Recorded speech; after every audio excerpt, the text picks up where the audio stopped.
بسم اللہ الرحمن الرحیم الحمد للہ رب العالمین والصلاة والسلام علی اشرف الانبیاء والمرسلین۔ اصول شاشی کے اسباق کا سلسلہ ہمارا جاری و ساری تھا، اور ہم نے جو گزشتہ لیکچر ہوا تھا اس کے اندر قضا کی دو قسمیں پڑھی تھی۔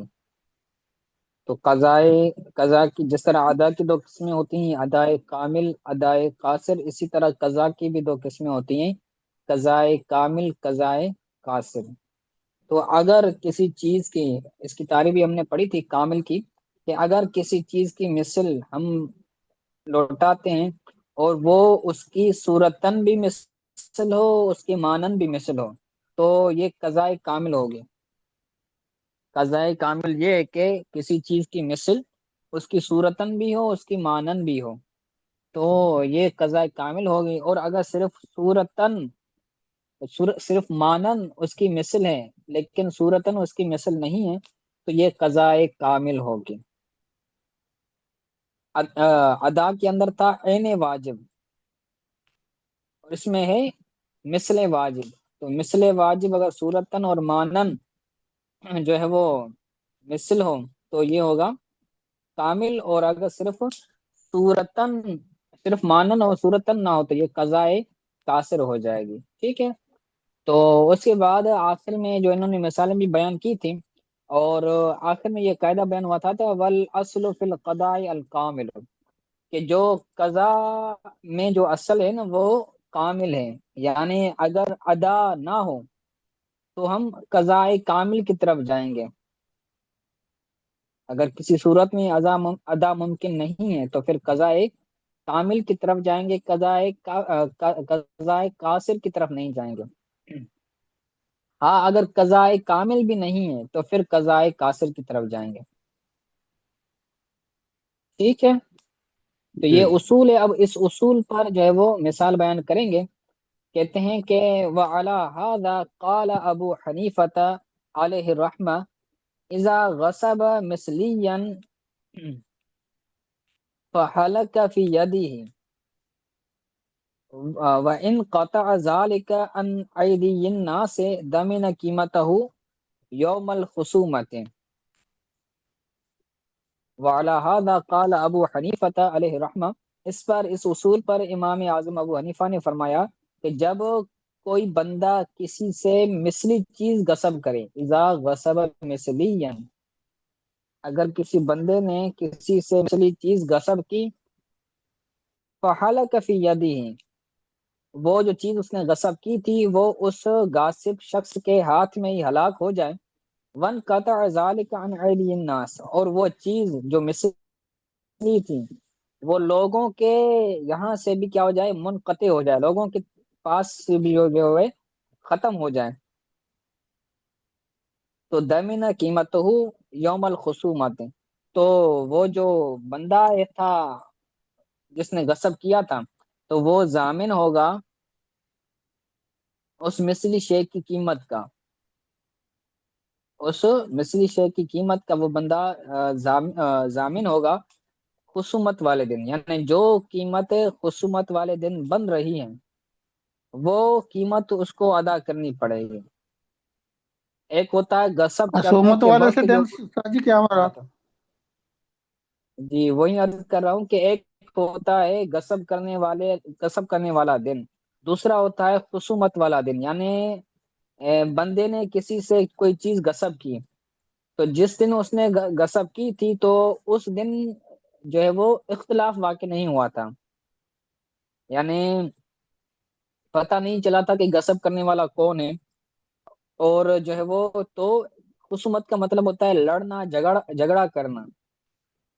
تو اگر کوئی بندہ کسی سے کوئی چیز چھینتا ہے اور اسے پتہ چل جاتا ہے کہ میری جو چیز تھی وہ فلاں شخص نے غصب کی ہے، تو جس دن وہ خصومت ہوگی، جس دن وہ عدل قائم ہوگا، قاضی کی طرف فیصلہ جائے گا، تو اس دن خصومت والے دن جو ہوگا وہ جو قیمت بن رہی ہوگی اس چیز کی، تو وہ قیمت دے گا غاصب شخص۔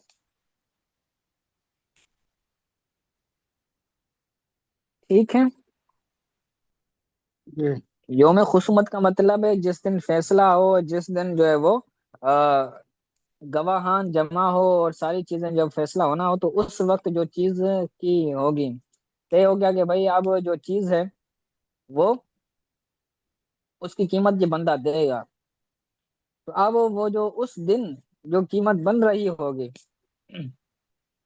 تو وہ قیمت دینا ہوگا۔ بسا اوقات تو اوپر نیچے قیمت ہوتی رہتی ہے، تو اگر ایک مہینے پہلے اس نے چیز غصب کی تھی اور ایک مہینے کے بعد وہ چیز کا فیصلہ ہوا ہے، خصومت قائم ہوا ہے، تو اب وہ قیمت ہوگی جو بعد میں خصومت والے دن چل رہی ہو۔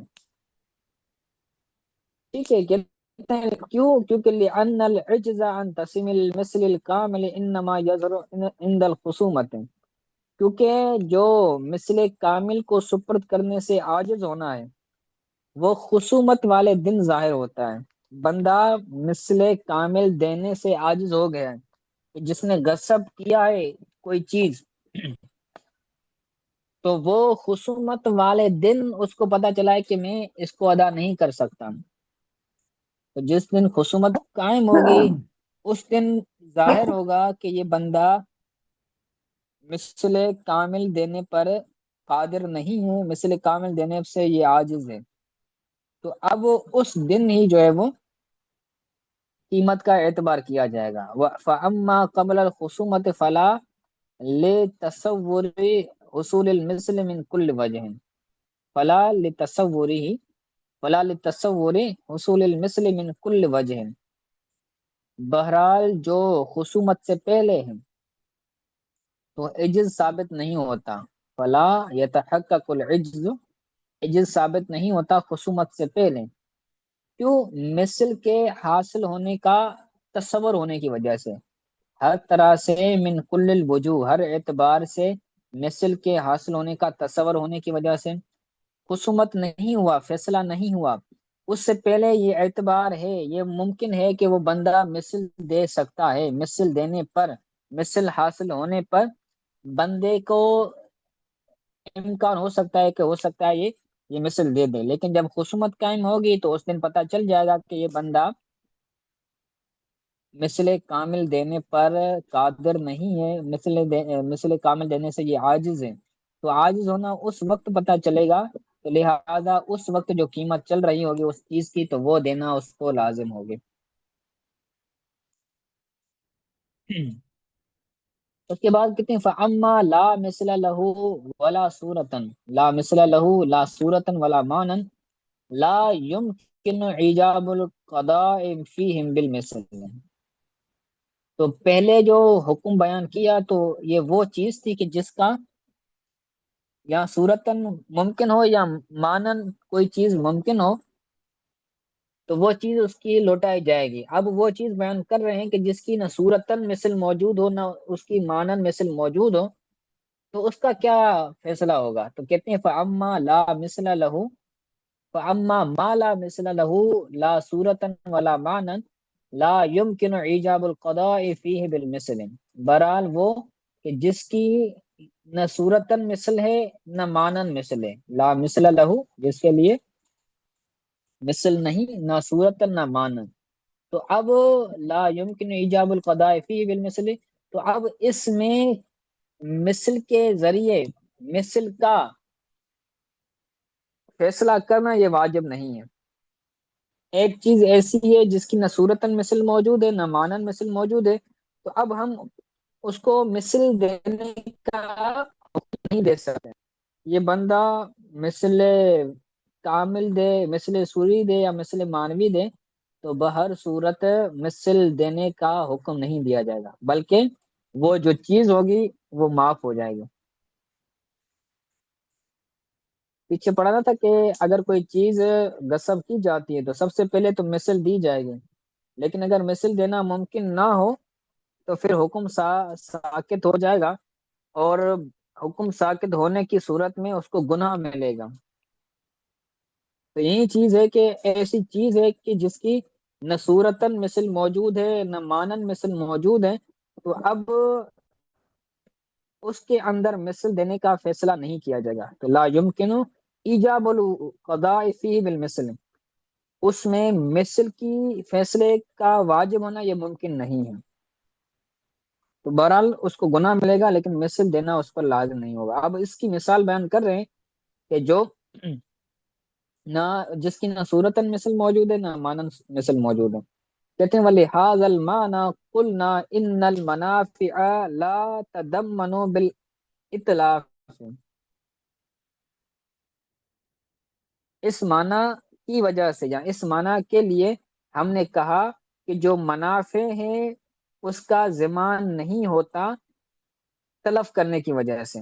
منافع کا مطلب ہے بینیفٹس، فوائد، کسی چیز کے کچھ فوائد تھے، وہ فوائد جو ہے وہ ساکت ہو گئے، وہ ختم ہو گئے، تو اب کسی بندے نے اگر وہ فوائد تلف کر دیے تو وہ بندہ جو ہے وہ اب ضامن نہیں ہوگا، کیونکہ جو فوائد ہیں، جو منافع ہے، وہ ایسی چیز ہے جس کا نہ سوری مثل موجود ہے نہ مانوی مثل موجود ہے۔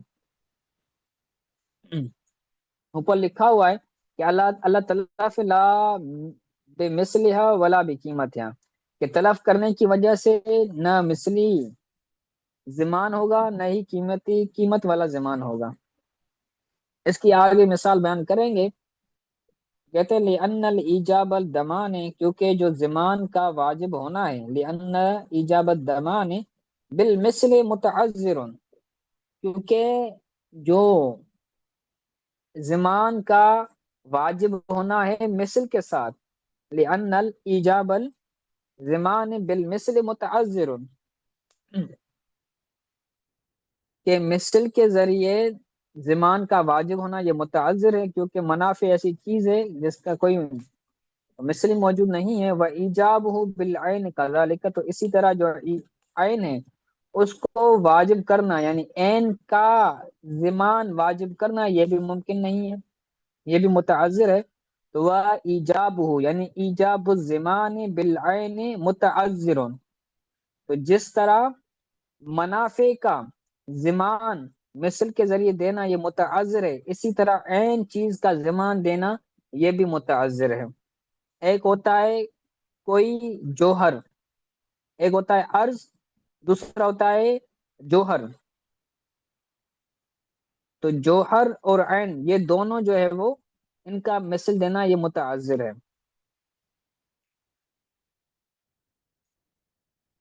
آگے بیان کرتے ہیں لِأَنَّ الْعَيْنَ لَا تَمَاثِلَ، لِأَنَّ الْعَيْنَ لَا تَمَاثِلَ الْمَنْفِعَةَ لَا صُورَةً وَلَا مَعْنًا، کیونکہ جو عین ہوتا ہے، جو عینی چیز ہوتی ہے، تو اس کا نہ اس کی منفعت کا کوئی مثل نہیں ہوتا، لا تماثل المنفعت، اس کی منفعت کا کوئی مثل نہیں ہوتا، نہ ہی صورتن ہوتا ہے نہ ہی مانن ہوتا ہے۔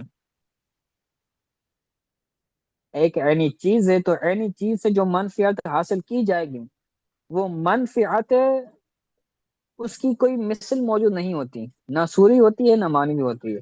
اب اس کی مثال دیتے ہیں، جیسے کما اذا غصب عبدا فاستخدمه شهرا او دارا فسكن فيها شهرا، جیسے کسی بندے نے کسی غلام کو غصب کیا، کسی شخص نے کسی غلام کو غصب کیا اور اس غلام سے ایک مہینہ خدمت لی، غلام ہوتا ہے خدمت لینے کے لیے، تو کہتے ہیں فاستخدمه شهرا، اس غلام سے اس غاصب بندے نے، غاصب شخص نے ایک مہینہ خدمت کروائی اپنی، او دارن یا پھر اس نے غصب کیا گھر کو، تو جو دارن ہے اس کا عطف ہے عبدن پر، اس نے غلام کو غصب کیا یا اس نے گھر کو غصب کیا، غلام سے خدمت لے سکتا ہے اور گھر کے اندر وہ رہ سکتا ہے، فسکن فیہا شہرا، تو اس گھر کے اندر وہ ایک مہینہ رہتا ہے۔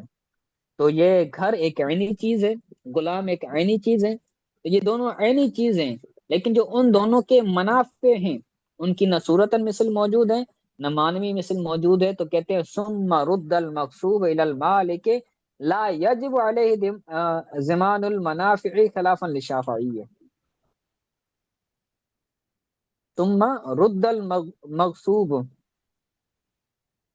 تو وہ جو مغصوب ہیں یعنی جو غصب کی گئی چیز ہے، چاہے وہ گھر ہو چاہے وہ غلام ہو، تو وہ مالک کی طرف لوٹایا جائے گا۔ رد المغصوب، مالک کی طرف وہ جو مغصوب کی گئی چیز ہے وہ لوٹائی جائے گی، لیکن اس نے جو خدمت لی ہے، اس نے جو منافع حاصل کیے ہیں، اس نے فائدہ لیا ہے، تو لا یجب علیہ ضمان المنافع، اس غاصب پر منافع کا ضمان یہ واجب نہیں ہوگا. لا یجب علیہ ضمان المنافع. ٹھیک ہے، تو اس پر جو ہے وہ ضمان واجب نہیں ہوگا منافع کا. کس پر واجب نہیں ہوگا؟ ہی ضمیر کا جو مرجع ہے وہ ہے غاصب. ہمارے نزدیک یہ واجب نہیں ہوگا، لیکن امام شافعی علیہ الرحمہ فرماتے ہیں کہ اس پر ضمان واجب ہوگا، کیونکہ ہم نے پیچھے پڑھا تھا نا کہ امام شافعی نے فرمایا کہ اگر کسی چیز کے اندر تغیر فاحشہ ہو جائے، پھر بھی وہ چیز مالک کی طرف لوٹانا یہ واجب ہے، اور جو نقصان ہوگا وہ نقصان اس سے لیا جائے گا. تو وہاں پر ہم نے مثال پڑھی تھی کہ ایک بکری ہے، اس بکری کو بندہ ذبح کرتا ہے اور اس کا سالن بنا لیتا ہے یا اس کا گوشت بنا لیتا ہے، تو وہ گوشت بھی مالک کو لوٹایا جائے گا، لیکن جو نقصان ہوا ہے وہ نقصان بھی اس غاصب سے لیا جائے گا. تو امام شافعی بہر صورت اس چیز کو مالک کی طرف لوٹانے کی قائل ہے، اور جو ہے وہ نقصان پورا کرنے کے بھی قائل ہیں. ٹھیک ہے، تو یہ سمجھ آ گیا. جی جی، لیکن اس سے کرایہ جو 1 مہینہ اس میں رہا، تو غاصب سے کرایہ امام تو پھر شاف لینا چاہیے نا 1 مہینے کا؟ ہاں، امام شافعی رحمہ کے نزدیک جو ہے وہ لینا چاہیے. کرایہ لیں گے. ہوں۔ جی ہمارے سر. نزدیک رہنا تو یہ ممکن نہیں نا، یعنی مثلی نہیں ہے نا یہ کرایہ، جو نہ مثلی ہے نہ مانوی ہے. کیونکہ مثلی اس کا جو مثل ہے نہ مانوی ہے نہ ہی سوری ہے. سوری مثل یہ ہے کہ اب اس کا کوئی گھر ہو، اس گھر کے اندر یہ رہ جائے، تو یہ سوری مثل ہے نہ مانوی مثل ہے. تو ہمارے نزدیک تو نہیں ہوگا، لیکن امام شافعی رحمہ کے نزدیک جو اس نے گزارا ہے، تو اس کی جو چیزیں ہوگی استعمال کی ہیں، تو اس اعتبار سے جو ہے وہ پیسے دے گا، اس کا لوٹائے مفتی گا. بھی قول کیا ہے اس میں سر؟ ہمارا ہے حناف کا. جی، کہ نہیں لیا جائے گا، ہاں، لیکن وہ اس میں یعنی گناہگار منافع ہوگا جو پھر. ہے وہ گناہ گار ہوگا. آگے کہتے ہیں فبقی الاسم حکما لہو. یہ مزید آپ جو ہے وہ ان سے پوچھ سکتے ہیں دارالفتہ والوں سے کہ اس کا کیا حکم ہوگا، کیونکہ ہم تو اصول پڑھ رہے ہیں، جی جی جی جی، اور صحیح ہے. وہ تو جو مفتہ بھی فیصلہ بیان فرمائیں گے. تو جی سمجھا. فبقی الاسم حکما لہو. آگے کہتے ہیں فبقی الاسم حکما لہو، اور تو اس غصب کا اور اس تلف کرنے کا جو گناہ ہوگا وہ حکمی طور پر باقی رہے گا. فبقی الاسم حکمن، حکمی طور پر اس غصب کا جو گناہ ہوگا وہ غاصب کے ذمہ ہوگا، یا جس نے تلف کیا ہے اس کے ذمہ ہوگا. وانتقل جزاؤہ الی دار الاخرۃ، آخرت، اور جو اس کی جزا ہوگی وہ آخرت کے گھر کی طرف منتقل ہوگی. قیامت کے دن وہ بندہ حساب لینا چاہے تو حساب لے سکتا ہے، تو جزا اس کو دینی پڑے گی. جی صحیح. ٹھیک ہے، تو آج کے لیے اتنا سبق کافی ہے، اس کو اچھی طرح سے یاد کیجیے گا. انشاءاللہ تعالی کل بھی یہ اصول شاشی ہی پڑھیں گے. تو ہفتے کے جو 3 دن ہیں وہ ہم اصول شاشی پڑھیں گے، اور 2 دن جو ہے وہ تفسیر جلالین پڑھیں گے. اگر ممکن ہو سکا تو کسی دن دونوں بھی پڑھ لیں گے، ٹھیک ہے، تاکہ دونوں کتابیں ہماری چلتی رہیں.